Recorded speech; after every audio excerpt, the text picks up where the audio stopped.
Hello, ladies and gentlemen. Today we're going to be talking about how to solve real-life applications for logs and exponential functions. So we always ask in this class, when would I ever use this information anyways? And everybody in math hates word problems, but that's when the real-life application comes into play, is when we talk about word problems, okay? So when are we ever going to use this log stuff and exponential stuff anyway? Well, this is the previous knowledge that we know that we're going to need for today.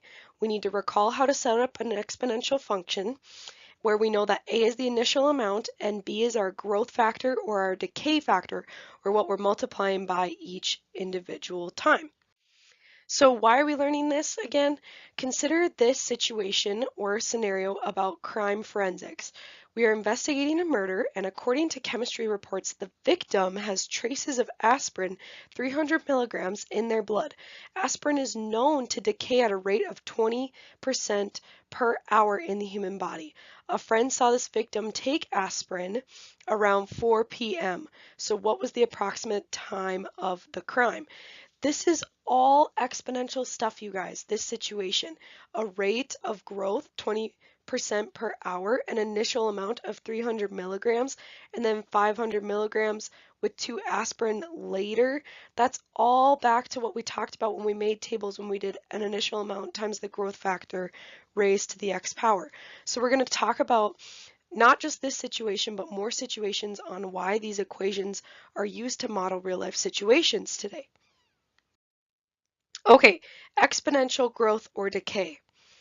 So let's write this down in your notes. This is the formula that you're going to need for a specific situation.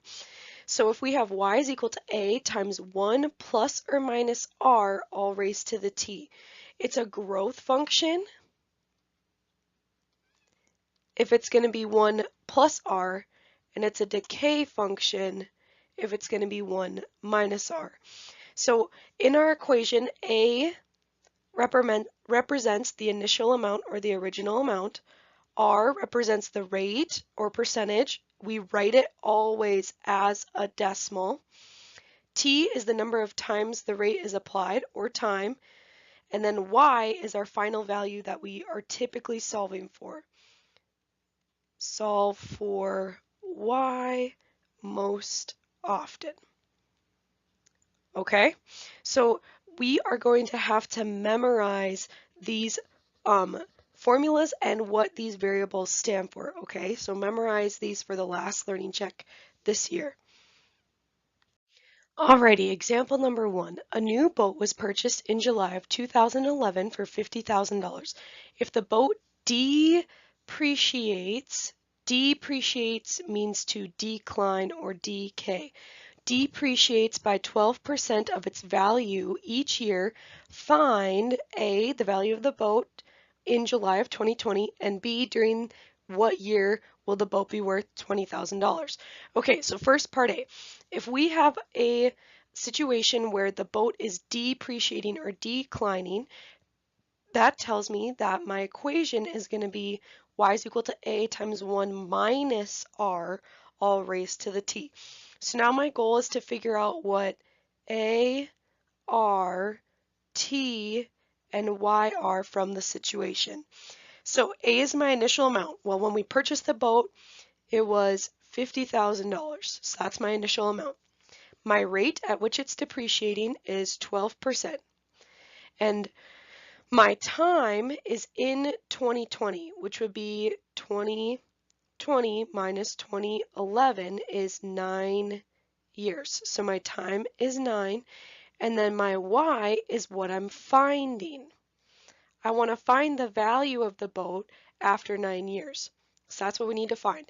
So let's plug in what we know.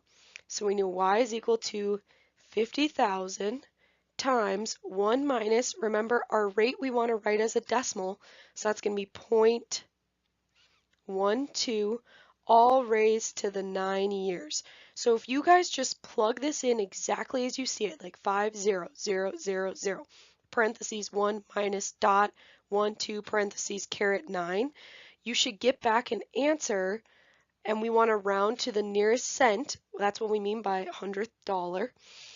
Okay, and that's going to be 15,823.92.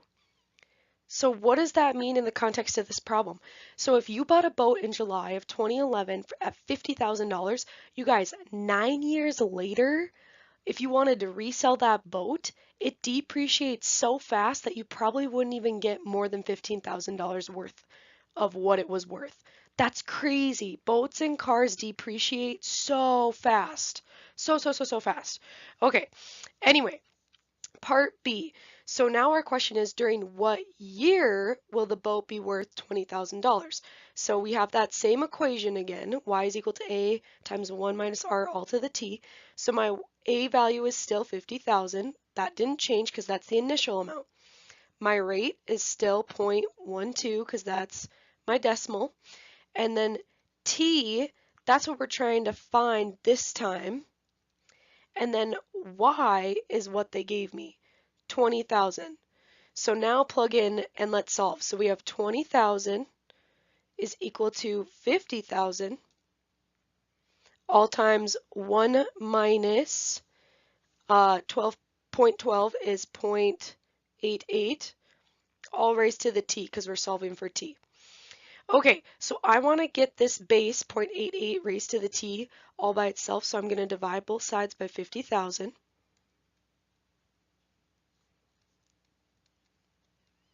And I get 20,000 divided by 50,000 is 0.4 equal to 0.88 raised to the t. So how do we solve from here? So this is where logs come into play. So remember, when we convert it, we always have to start at the base. So if I rewrite this as 0.88 to the raised to the t equal to 0.4, now I can convert it to my log. So it'll be log base, here I'll write in a new column, log base 0.88 all of 0.4 is equal to that t.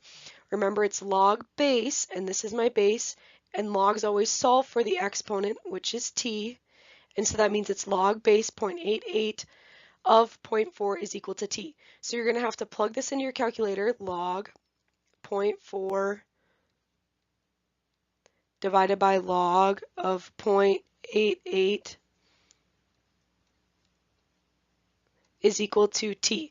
So if you plug log of 0.4 divided by log of 0.8, you get t is roughly 7.17 years. But the question is, in what year will the boat be worth that much? So it's 7 years after 2011, so it's sometime in 2018 that the boat will be worth $20,000. So we have another equation today that's going to be very helpful in exponential growth with investments. So it's slightly different than the other exponential growth model. The only thing that's different is this y is now called a, and it's 1 plus r, but now there's a new thing called n in it, which is talking about compounded interest. So most interest is compounded, which means that it happens more than just like once a year. So investments, obviously, T represents years, but compounded means like quarterly, monthly, bi-weekly, weekly, daily. So the number of times that it's getting compounded so that you can get more money back on your investment is what's super awesome with investments. Okay, so P is our principal amount, which was like our A in the last problem. R is our rate, but more specifically our interest rate. And then N is the number of times that it's getting compounded. And T is the number of years, whereas A is our final value that we're looking for in the end. Okay, so make sure you get these definitions down in your notes and the equation down in your notes. So let's look at an example or two. So suppose you have a $3,000 investment in a bank that pays 4% interest compounded monthly. So we have two parts to this problem. How much money would you make in the account after 6 years? And in what year would you make $5,000? How many years would it take you to increase $2,000 basically? Okay, so for part A, so our principal amount is 3,000, so P equals 3,000. Our rate is 4% or 0.04 for our interest. It's compounded monthly, which means 12 times a year. And our time is 6 years for part A, so in 6 years, how much money are we making? And then the initial or the amount, the value or the amount A is what we want to find. Okay, so our equation would look like this. A is equal to 3,000 times 1 plus 0.04 divided by 12, all raised to the 12 times 6. That's just me plugging in the values from my list into the function, and all we have to do is solve for A. So there's no like other things that we have to do. A is all alone by itself. So honestly, you guys, all you have to do is plug this into your calculator, but you may be wondering, how do I plug that into my calculator? That's kind of gross. Well, this is what it's going to look like in your calculator.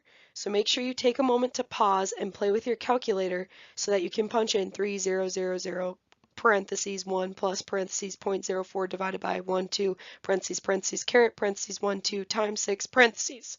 Okay, so if you plug that into your calculator, right, your calculator answer will be $3,812.23, okay?